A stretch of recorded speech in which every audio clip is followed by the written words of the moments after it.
Кој можеше да предпостави дека во нашиот век електрониката ќе доживее така брз подем?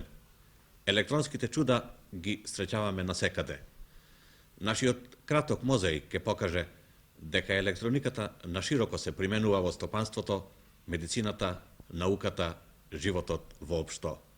Ова е прв модел на електронска машина. Конструирана е во нашата земја, во Нуклеарниот институт Борис Кидрич во Винча. Во нејзиното креирање учествуваше и Рајко Томовиќ, еден од нашите најистакнати научници во областа на кибернетиката. А ова е суперкомпјутер. Се карактеризира со логичен систем.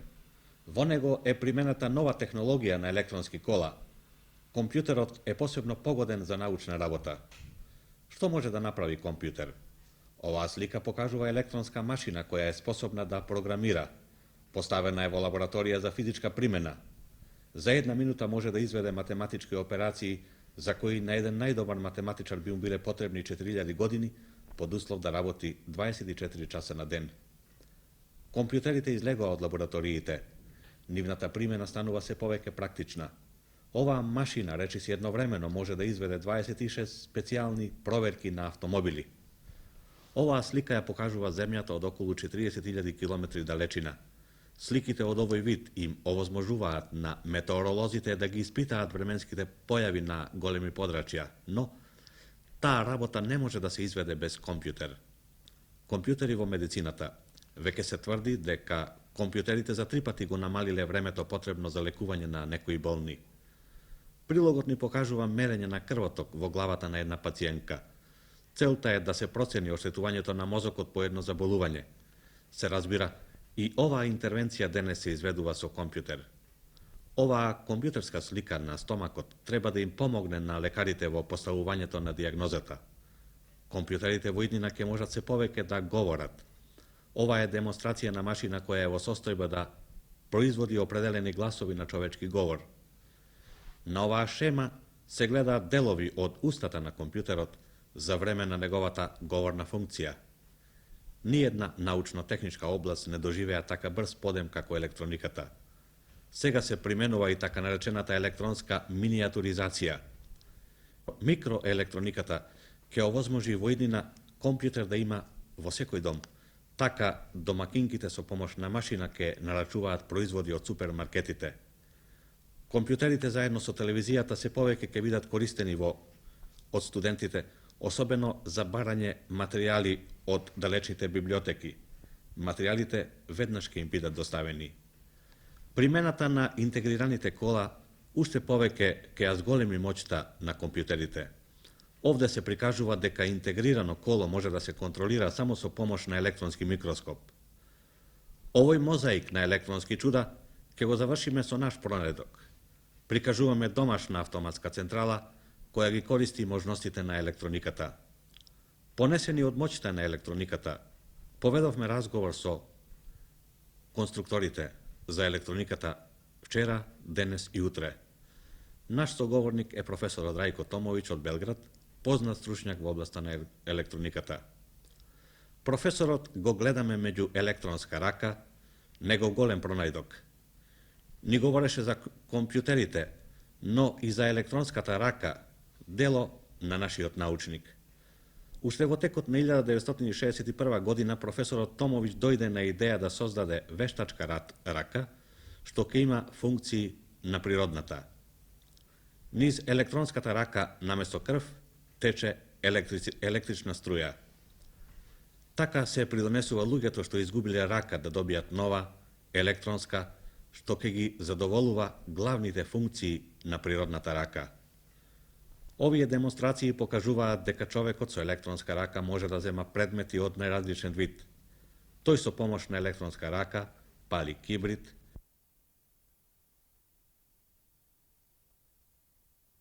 носи јадење, вози автомобил.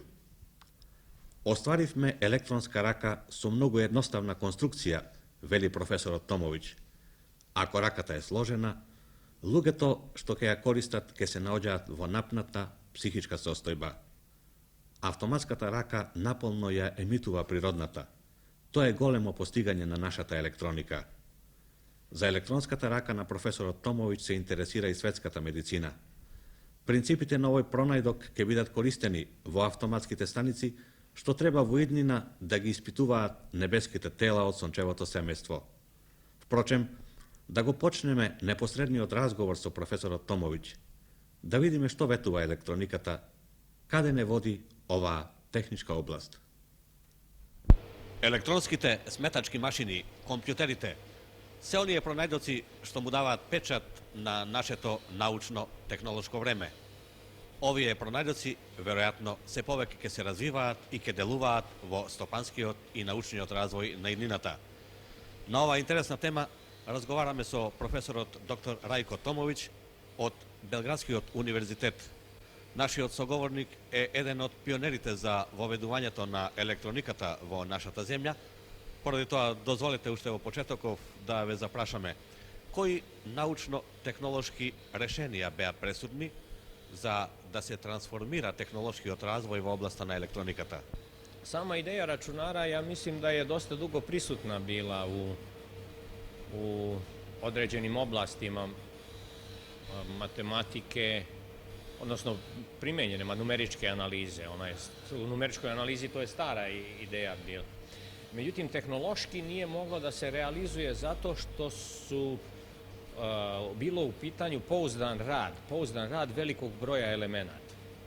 Nema mašina u drugim oblastima tehnike i primene koje zahtevaju tako veliki broj komponenti da simultano rade, a otkaz svake komponente možda izazove otkazivanje rada celine. I prve mašine sa relejima koje su pravljene nisu mogle da se, kako bih rekao, praktično eksploatišu i u širim razmerama. Čak ni pojava elektronske cevi nije bila rešenje. U krajnjoj liniji rešenje su integrirana kola. To je ova tehnologija koja se primenjuje, ima jedno 10 godina. To je primjer. Međutim, sama primjena tehnologije u konstrukciji mašina nije bila, kako bih rekao, prosta. Usavršavanje tehnologije otvaralo je nove mogućnosti za mašine, pa je to jedan uzajamno vezan proces. Recimo, numeričku analizu vi možete rešiti sa prostijim mašinama, zadatke iz numeričke analize sa prostijim mašinama mogu se rešiti čak i relejnim mašinama. Ali ako hoćete da koristite računar u administrativnoj obradi podataka za realizaciju velikih informacionih sistema, za upravljanje preduzećima, proizvodnjom, vanprivrednim delatnostima, onda se mora tehnološki izmeniti, odnosno menjati tehnologija konstrukcije računara kao što je danas urađeno. Znači, taj proces je dvostruk bio tesno povezan. S jedne strane, tehnološki napredak je otvarao nove mogućnosti, a nove mogućnosti su onda stimulirale razvoj nove tehnologije. Ве молам, ние овој разговор го водиме крај електронска сметачка машина, која веројатно тука на Електротехничкиот факултет во Белград се користи за научни и наставни цели. Поради тоа, ова не стимулира да ви поставиме едно прашање: како влијае електрониката, електронските сметачки машини на сегашниот миг на нашиот научно-техничко-технолошки развој?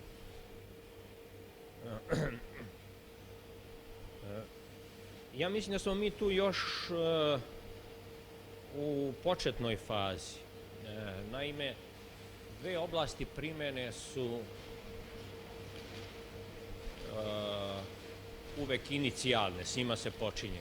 Jedno je numerička analiza, a drugo je obrada podataka, administrativna obrada, knjigovodstvo, materijalno poslovanje, finansijsko poslovanje, spiskovi, platni, birački i tako dalje. U tom pogledu, ja mislim, mi stojimo dosta dobro. Imamo relativno veći broj modernih računara u zemlji, koristi se na raznim stranama. Ali ove velike investicije na računare se tek mogu opravdati onda ako se oni primene na višem nivou automatizacije. Tu mislim na korišćenje računara u optimalnom odlučivanju. To je ono što je značajno.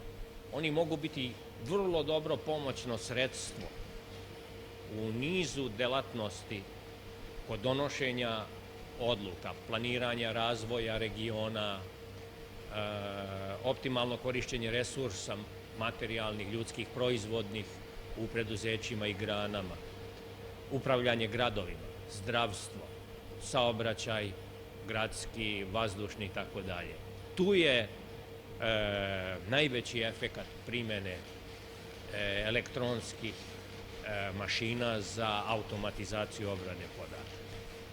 Međutim, ta primana je vrlo složena jer ne zavisi od računara, ni od kupovine računara. To je velika iluzija da tu kupovina računara možda promeni način rada, ni optimiziranje i dešava se da imate najskuplje računare, a odluke su još manje optimalne nego kad nije bilo računara. Вие спомнавте неколку области за примена на пресметнувачките машини. Дали можете сега да не пренесете во една иднина, да ни прикажете каков треба да биде во иднина еден моделна фабрика, каде што ќе се применува во поголема степен електрониката? Znate, fabriku budućnosti je teško gledati samo kroz jedan aspekt. To je dosta delikatno. Prema tome, računar u fabrici budućnosti predstavlja samo, ili obrada podataka, samo jedan deo. Po mom mišljenju, ono gde će biti akcenat u budućnosti, to je pre svega brzina obrade materijala. Ona će se razviti do takvih granica da čovek neće biti ni potreban, niti će moći da učestvuje u samom proizvodnom procesu. Da vam objasnim to, uzet ću primjer robota. Već danas u automobilskoj industriji, u Evropi, u Japanu, Sjedinjenim državama, na montažama, kontroli kvaliteta i manipulaciji vrlo često rade roboti. To samo po mom mišljenju pokazuje tu tendenciju da se proces obrade ubrza do maksimalnih granica koje dozvoljava materijal i mašine, a ne čovek. To je jedan deo. A u takvoj proizvodnji onda vođenje procesa, znači praćenje situacije pri velikim brzinama kretanja, određivanje proizvodnih planova, nabavke, plasiranje i tako dalje postaje ključna stvar. I tu onda mora da se koriste informacioni sistemi, ne stvari računari koji će omogućivati donošenje brzih odluka. Ja mislim da je to, sad dosta jasno se može vidjeti da je to budućnost proizvodnih procesa u stvari. Tako da sam proces ostaje sa manje ljudi, a ljudi se prebacuju na druge stvari, priprema, planiranje, razvoj, upravljanje. Јас ве представив пред нашите гледачи дека сте вие еден од пионерите на електрониката во нашата земја. Позната е вашата електронска рака и некои други пронајдоци. Би било интересно да чуеме кои пронајдоци имате вие лично остварено во оваа интересна научно-техничка област. Ja, u stvari, moja struka nisu sami računari, ja sam se nešto bavio u početku pre 17 godina, 18 konstrukcijom računara. Više me interesuje teorija sistema. Znači, kako jedan prosti ili složen sistem može da radi efikasno ako se koriste u njemu nova tehnička dostignuća. I posebno me interesuje zadnjih godina teorija robota. Ja sa elektronskom šakom ja sam počeo, posle naravno nastavili su drugi saradnici da je razvijaju. Mi smo počeli od medicinske primene, pa smo formirali jednu ekipu ljudi koja se bavila, lekara i inženjera, s tim. Međutim, dosta je teško uvesti elektroniku u svakodnevnu upotrebu, kod proteza, zato što se javljaju drugi problemi, ekonomičnost, održavanje, dalji razvoj, tako da ja mislim da ta cela stvar još je u jednoj fazi ispitivanja ne samo kod nas, nego u svijetu, ne sa gledišta korisnosti, nego sa gledišta ekonomsko-tehničkih uslova za eksploataciju. Sve pak, što može da se ostvari s jedna elektronska raka? Naša je konstrukcija različita od drugih, pošto su u svim ranijim konstrukcijama oni imali samo jedan stepen slobode. Znači, ovo su radili kao klješta, samo hvatali kao klještima. Međutim, kod nas imate ove pokretne artikulisane prste. Tako da ona može kao i ljudska šaka da se adaptira obliku predmeta, prilagodi se obliku predmeta koji hvatate. I lakše je upravljati, a dobijete veće mogućnosti. Ona je dosta slična, mi kažemo antropomorfna je, ima izgled i mogućnosti ljudske šake, a ne klješta mehaničkog sistema. Međutim, pitanje je mnogo složenije, jer kad se pređe na industrijsku primjenu robota, onda treba konstruisati i ruku, i šaku, i pokretne delove, znači pokretne delove robota da se može kretati. I ja na tome sada radim i ima jedna ekipa u Institutu Mihajlo Pupin i na fakultetu, oko 20 naučnih radnika, na razvoju kompletnih robota. Vi pred 17 godini počnete sa elektronska memorija, a сега доменот на вашето истражување е роботот. Da, evo videli ste po meni kako se stvar razvija. Čovjek počeo sa nečim što je vrlo određeno i tehnički definisano, pa ste prešli u jednu oblast koja je potpuno nova. Tako da je rad danas u struci dosta težak, jer u razvoju jednog čovjeka dođete do tačke da koju nikad ne bi ni sanjao da ću ja sam se baviti robotima sad u ovom periodu. Ja se molim da go definirate vašiот робот како tehničko otkritije.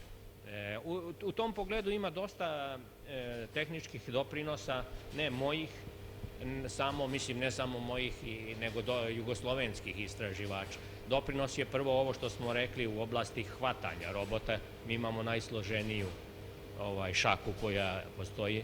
Onda veliki doprinos je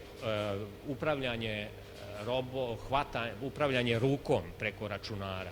To su radili ekipa pod rukovodstvom doktora Marića i Gavrilović iz Instituta Mihajlo Pupin.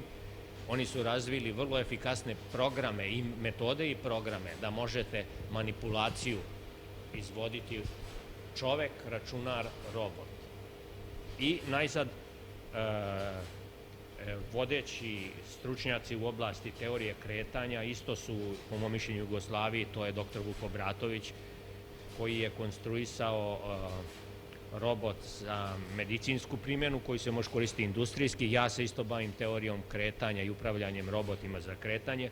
Imamo jednu ekipu upravo ovde u ovom računskom centru koji se isto bave problemima na jedan originalan način. Razvijamo novu metodu s pomoću koje možemo sa vrlo prostim računarima sigurno da upravljamo kretanjem robotima. To sad radimo na našem fakultetu u Beogradu sa svojim saradnicima. Ja se nadam da će valjda i drugi fakulteti početi da rade malo više na roboti. Пред малку рековте дека во оваа област некој пат човекот се занимава со проблеми за кои порано не можел да предпостави дека ќе се занимава. Поради тоа, јас ќе бидам малку смел да ве прашам, дали може да се случи еден ден вашиот робот да се најде на некоја од планетите на Сончевиот систем?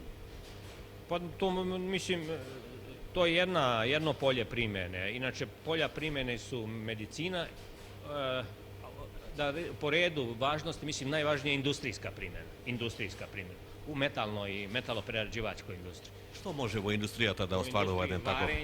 Varenje, bojadisanje, manipulacija delova, premeštanje delova i montiranje. To su oblasti gde se najviše zavisilo od čoveka do sada. Međutim, te oblasti se automatizuju preko robota.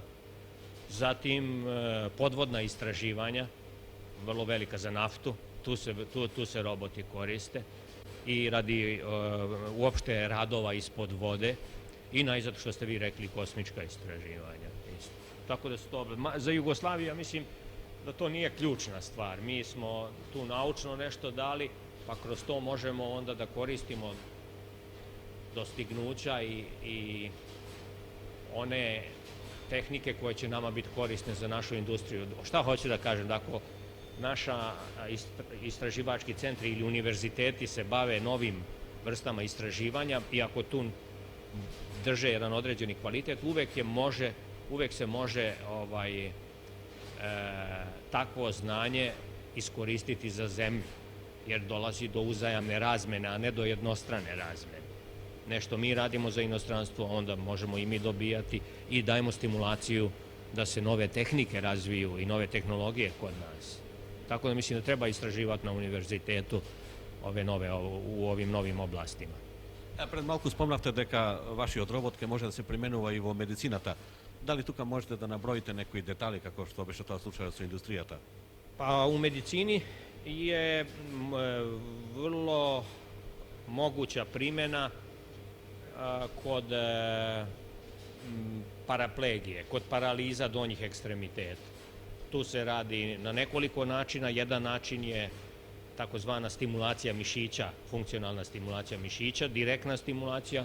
To radi i profesor Vodovnik sa svojom ekipom u Ljubljani, jedna velika ekipa. Drugi način je ovo što mi radimo, da se robot primeni za kretanje sa pacijentom. Ima radova sličnih gde bi pneumatski deo, pomoću pneumatike se robot kretao. To je sve još u početku i ja mislim treba će jedno 10 godina da se dođe do upotrebljivih rešenja. Za sad je to novi pravac istraživanja. On je vrlo interesantan. Mi smo Jugoslovenija, mislim, tu vodeći. Сотомович, дали би сакале сега да минете на некои аспекти на биоелектрониката?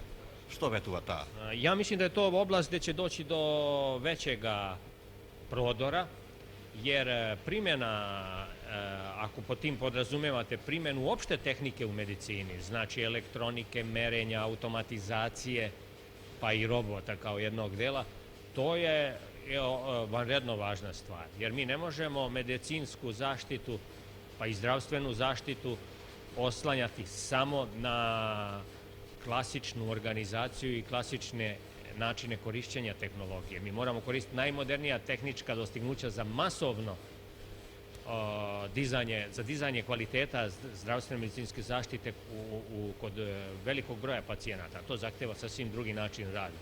To mislim da je vrlo važno i tu je upravo u Jugoslaviji održano prošle 2 godine 6 specijalnih sastanaka koje je organizovao Jugoslovenski komitet za elektroniku i sa američke strane je sredstva dao National Science Foundation, nacionalna fundacija naučna fundacija Amerike, i pokazalo se da će tu biti vanredno velike mogućnosti, jer u svim zemljama treba omogućiti daleko kvalitetniju masovnu medicinsku i zdravstvenu zaštitu. Ние роботот го третиравме досега како техничко откритие, како пронајдок, како иновација. Меѓутоа, тој доведува и до известни апликации. Pa jeste, mi smo govorili kako se stvari brzo razvijaju. Јас би молал сега да го дефинирате постиндустријскиот период. Како вие го гледате тој период? Ja u tom smislu sam malo kritičan kad se koristi termin taj. Uslovno ja mislim da se postindustrijski period može definisati možda kroz dohodak nacionalni, kako se radi, recimo, kad pređe jednu određenu sumu. Ja mislim da to nije bitno, jer je suštinska stvar kakvi su odnosi u raspodeli dohodka, s jedne strane, a drugo, može se definisati preko strukture privrede, znači ako su tercijalne delatnosti daleko ispred ovih drugih. Ja mislim da su tu u stvari mogućnosti koje se treba iskoristiti, da će sa razvojem proizvodnje, a to smo rekli već i zbog samih tehnoloških dostignuća, ljudi u neposrednoj proizvodnji imati manje rutinskih zadataka, ali će imati daleko više ostalih poslova, problema, obrazovanje, zdravstvo, planiranje, razvoj. To je po mom mišljenju treba se pripremiti. Prema tome, za tu oblast, za taj period, da tako kažem, treba se pripremati već sada kako se razvija materijalna baza, a ne čeka da dostignemo dohodak neki. I najzad, ono što je ključno pitanje, ja mislim u budućnosti nije tehnologija, nego izmena društvenih odnosa. Ne proizvoditi samo za tržište, razvijati samo proizvodnju da biste imali nove produkte, usavršili, ako u isto vreme ne menjate ljudske odnose, ne rešavate celinu društvenih problema. U tom smislu je opasno govoriti o postindustrijskom društvu ako se zaborave ovi faktori. Vidite, vi je продолжувате една убава традиција. Михајло Петровиќ Алас даде некои основи за развојот на електрониката. Вие сега станувате автор на еден робот.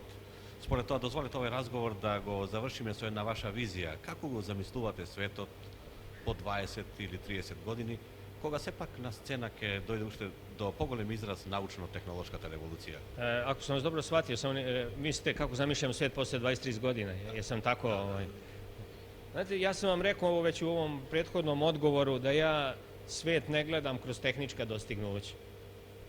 Da li će biti ovaka ili onaka dostignuća, brži automobili, avioni, mislim da to u krajnjoj liniji nije interesantno. Za mene svet budućnosti mora da se koncentriše na rešavanje ljudskih problema, ljudskih odnosa, da omoguće čoveku da razvija svoju ličnost i kontakte sa ljudima.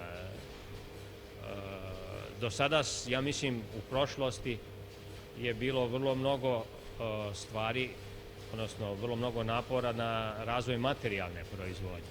Međutim, posebno, ja mislim, primjer Jugoslavije pokazuje da najteža istraživanja i najvažnija istraživanja ne leže u oblasti same tehnologije, nego u oblasti društvenih nauka i društvenih odnosa. I to nije tako prosto razrešiti. Imam utisak da smo mi dali jedan krupan, i ubeđen sam, krupan doprinos tome, ali mislim da će morati da se svuda razmišlja ozbiljno o ovim pitanjima koje smo mi načeli. I u tom smislu ja gledam budućnost. Tako da sad treba možda izmeniti način gledanja, ne gledati samo kroz tehnologiju. Благодарам. Драги гледачи, тоа беше нашиот разговор со професорот доктор Рајко Томовиќ, еден од пионерите на електрониката во нашата земја. Низ разговорот чувме многу иновации кои се дело негово и на неговите соработници. Дојдовме до убедување дека нашата електроника држи чекор со развојот на електрониката во светот и дека на светот му понудивме во оваа област низа нови и оригинални технички речени.